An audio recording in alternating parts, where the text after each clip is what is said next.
ఈ రోజు మన నాయకుడు నందమూరి తారక రామారావు గారి యొక్క 29వ వర్ధంతి, అది కూడా ఈ మైదుకూరులో జరుపుకోవడం చాలా అదృష్టంగా నేను భావిస్తున్నాను.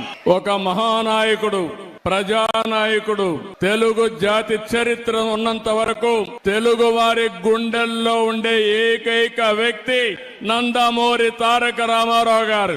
ఈ రోజు మనందరం చూస్తే తెలుగు జాతి కోసం పుట్టిన, అనుక్షణం తెలుగు జాతి ఆత్మ గౌరవం కోసం తప్పించిన ఏకైక నాయకుడు ఎన్టీఆర్. ఎన్టీఆర్ అంటే 3 అక్షరాలు కాదు, తెలుగు వారి ఆత్మ గౌరవం.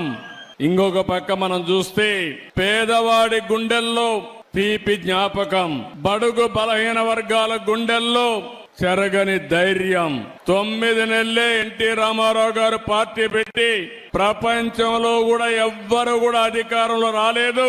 అది ఒక్క ఎన్టీఆర్కే సాధ్యమైంది.